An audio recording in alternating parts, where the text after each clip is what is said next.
Ako po si Jing. 35 years old na po ako ngayon. Tatlo po kami magkakapatid. Ang panganay po naming kapatid na lalaki ay nasa Japan. Factory worker po siya doon. Doon na rin niya nakilala ang kanyang napangasawa, si Ate Digna. Kasama niya ito sa kanyang trabaho. Nagkaroon sila ng 2 anak na lalaki. Nang malapit na mag-aral ang mga anak ni Kuya, ay naisipan nilang mag-asawa na umuwi na sa Pilipinas si Ate Digna at ang 2 nilang anak. Si Kuya na lang ang magtatrabaho sa Japan. Kumuha sila ng isang unit ng condominium sa Makati. Mabait ang kuya ko.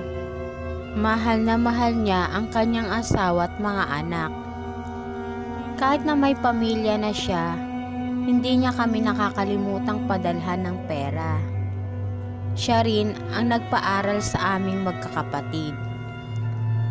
May sarili kaming tindahan dito sa aming probinsya. Si tatay ay dating security guard at si nanay naman ay dating teacher. Si kuya lang ang may asawa sa aming magkakapatid.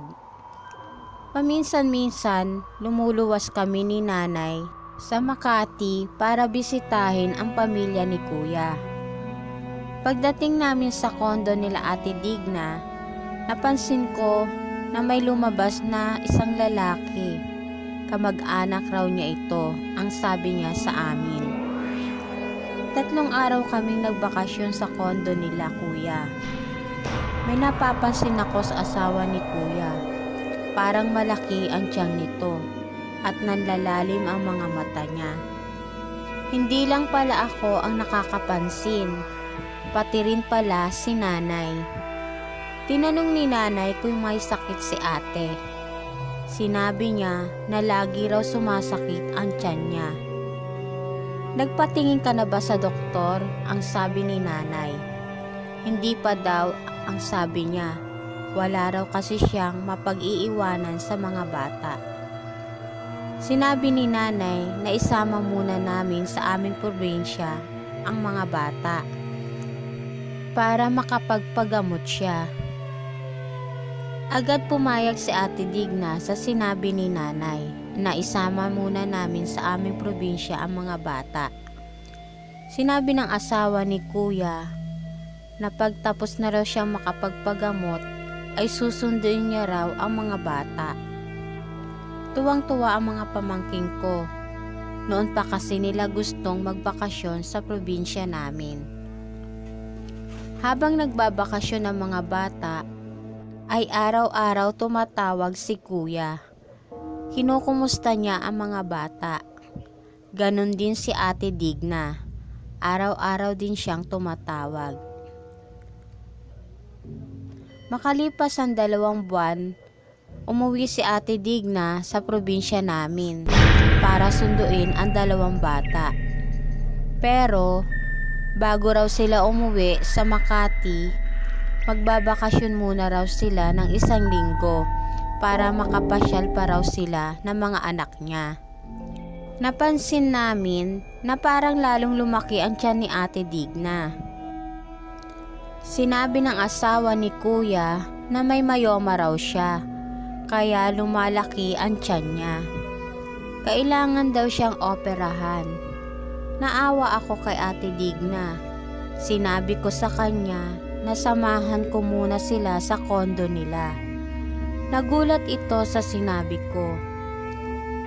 May makukuha raw siyang katulong na isa niyang kamag-anak. Nung unang gabi ni Ate Digna sa aming bahay, mga bandang 10:00 noon, may nadinig akong lumilipad na malaking ibon. Paikot-ikot ito sa aming bahay.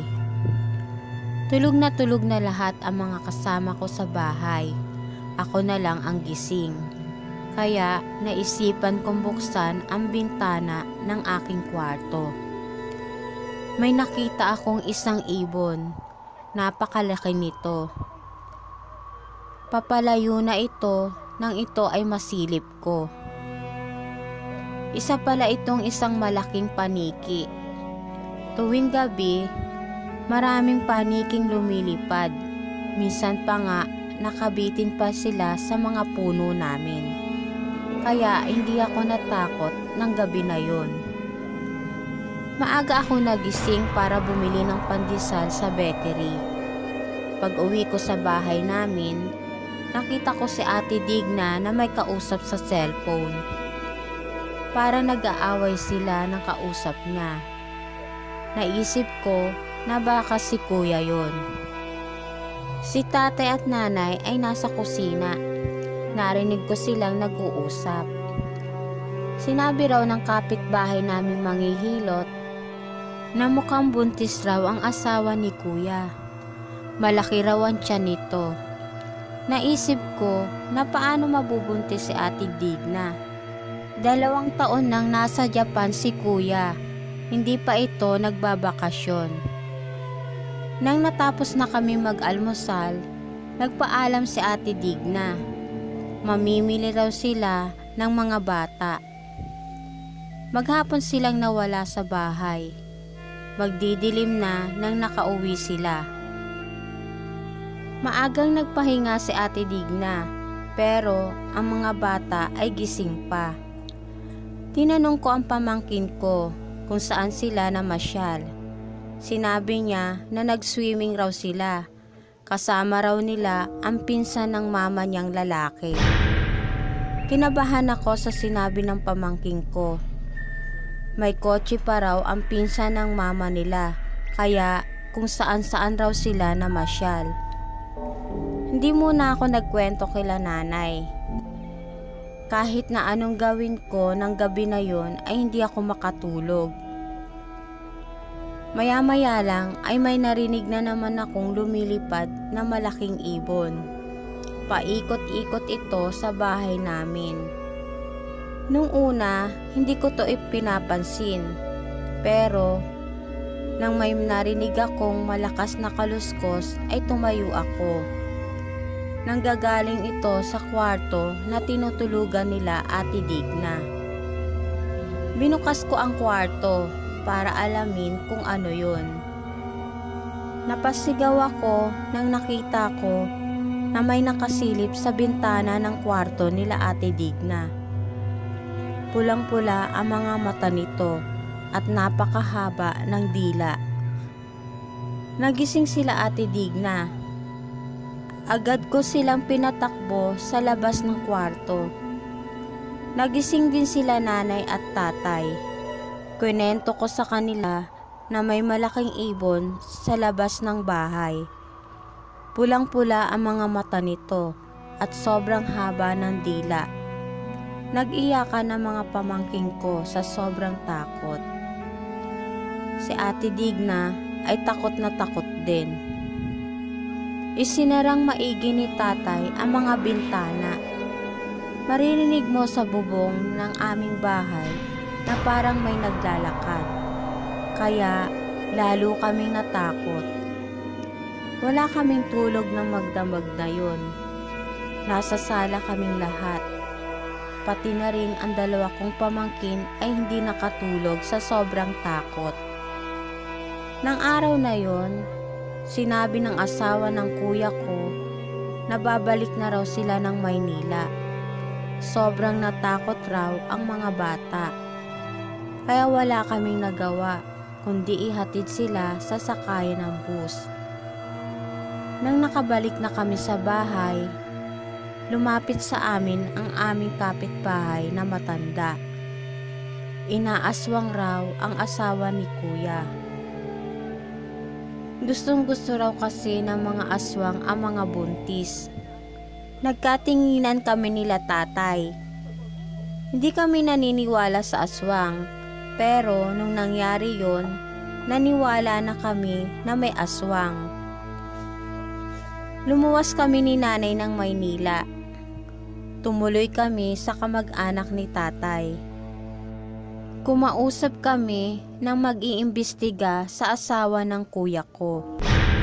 Para meron kaming katibayan na ipapakita sa kuya ko na niloloko siya ng asawa niya. Nalaman namin na ang pinsang sinasabi na lalaki ni Ate Digna ay kalaguyo niya pala. Dati niya itong boyfriend. Natutulog ito palagi sa kondo nila Ate Digna. At ang sinabi ni Ate Digna na may mayoma siya ay hindi totoo. Buntis ito, sa katunayan nga ay manganganak na siya, cesarean pa nga ito. Pati ang petsa at oras ng panganganak niya ay nalaman namin. Alam din ito ng mga magulang ni Ate Digna. Tinawagan agad namin si Kuya para umuwi dito sa Pilipinas. Nung una hindi siya naniniwala. Talaga raw na may sakit ang asawa niya. Sinabi ni nanay na umuwi siya para maniwala siya. Hindi alam ni Ate Digna na umuwi si Kuya. Araw ng panganganak ni Ate Digna noon, nasa labas kami ng ospital. Hinintay muna namin siya manganak bago kami pumasok sa ospital. Pumasok kami sa isang kwarto kung saan siya nandun. Pagbukas ni Kuya ng kwarto, ay gulat na gulat siyang nakita ang asawa niya na may katabing sanggol. Andun din sa loob ang kalaguyo ng asawa niya. Pati na rin ang nanay ni Ate Digna. Nagulat din silang lahat nang nakita nila kami. Halos magwala si Kuya sa loob ng ospital. Inaawat lang namin ito ni nanay. Kinuha ni Kuya ang dalawa niyang anak sa kondo. Iniwi niya ito sa probinsya namin. Idinemanda ni Kuya ang asawa niya at ang kabit nito, pati na rin ang magulang ni Ate Digna dahil sa pangungunsinti nito sa anak niya. Sa ngayon ay malalaki na ang mga pamangkin ko. Dito na nila pinagpatuloy ang pag-aaral nila sa probinsya namin. Si Kuya naman ay muling bumalik sa Japan. Nagkaroon na rin siya ng bago niyang pamilya sa Japan. Hanggang ngayon, naiisip ko na kung hindi dahil sa aswang ay hindi namin malalaman na niloloko ni Ate Digna si Kuya. At dito na po nagtatapos ang aking kwento. Salamat po.